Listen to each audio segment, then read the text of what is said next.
My wife went out last night and didn't come home until this morning. This is horrible. I'm furious right now, but I'm also depressed as hell. I don't know what I have to do. It's just killing me that I have to do it. It's fresh and it hurts a lot. My wife didn't come home last night. She went out with a couple of girlfriends, which is pretty normal for her. She's normally back at around 2 a.m. on these nights, so I waited up. Around 2:30, I called to check in. She answered, and I could hear people in the background. She told me she went to a party, but we're leaving in a couple of minutes. She wasn't home by 3, so I texted. It delivered, but no reply. Around 4 a.m., I called again. It ran a couple of times before she sent me to voicemail. My wife finally came stumbling through the door at 6:47 a.m. this morning. Ooh. I know the exact time because I was worried. She was wearing a dress she didn't leave the house in, with mesh leggings I've never seen either. The leggings had clearly been torn and her makeup was smudged. My heart sank when I saw her. My immediate worry was that she only shook her head no when I asked her that. I asked her what she had been doing then. She only said I knew what she had been doing, and that kind of confirmed what the voice in the back of my head had been screaming since she walked in. My wife cheated on me that night. I asked her who it was. She shrugged, almost casually, and said it was somebody they'd met at the club. She went back to his house and up, then Ubered home. She then said she didn't want to fight and just wanted to sleep, so that's what she did. She's still asleep now and didn't even take a shower before passing out. Suffice to say, our relationship is over. We don't have any kids and we rent, so it shouldn't be a complicated process. I keep trying to reason myself out of it, pretending there might be something to salvage here. I've always maintained that cheating would be a red line for me, though. I think I need to stick to that now. We have an update. Me again, folks. I'm sorry I didn't get around to this sooner. I wasn't able to get the day off work yesterday because my boss kind of sucks. I was a complete mess at work yesterday, though, so I was allowed to take the rest of the week as a vacation, thankfully. I think I went through all of the stages of grief while my soon-to-be ex was sleeping. I wasn't expecting my post to get any attention at all. I just figured I needed to try to talk to someone about it because I was not in a good headspace. I made the post in the morning and by noon she was still conked out in the bedroom.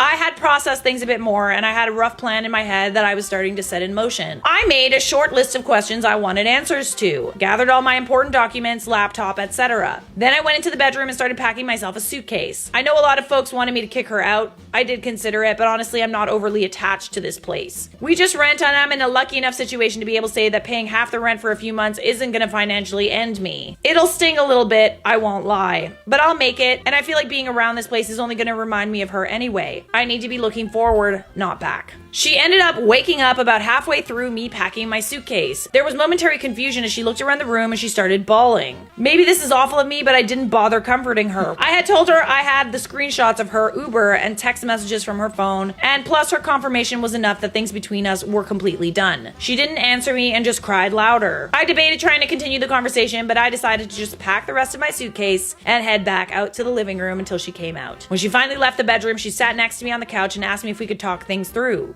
I told her as calmly as possible that that wasn't how things were going to work. I was going to ask questions. I wanted honest answers. She told me she'd be honest, so I proceeded. My voice was shaking the entire time. It was taking me everything to hold it together, but I kept going. Was this the first time she cheated? She started crying before answering that. She told me no. She cheated on me multiple times over the course of our relationship. It was, and I'm going to use her words exactly, just giggity. A way for me to let off steam. None of it ever meant anything. I wrote a comment shortly after making my post that all the love couldn't fade away in one swoop. Well, it can. It hit me right then and there that I wasn't dealing with my wife. The person I was married to literally wasn't in the room. This was someone different. She refused to tell me exactly how many times she cheated, just more than last night. Had she used protection? No hesitation from her before she nodded her head emphatically. She seemed surprised I'd even asked that. I'm still gonna get tested, just to be safe. I did some research into timing and I'm gonna look after it. Were her friends also cheating on their spouses? Yes and no. I tried to get her to tell me which of her friends was cheating so I could come into contact with their spouses. She probably should have because her refusal led me to messaging pretty much every one of the romantic partners of every one of her girlfriends I could find on social media.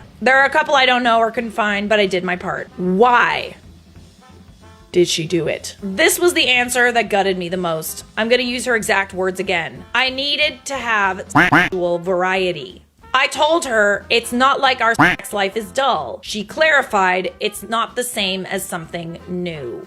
I didn't even have a response to that one. I had expected something about me working too much or not supporting her emotionally. Nope.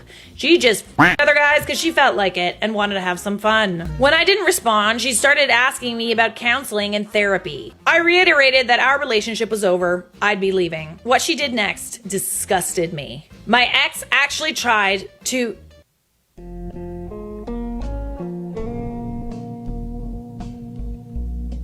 be intimate with me. She put her hands on me and started to...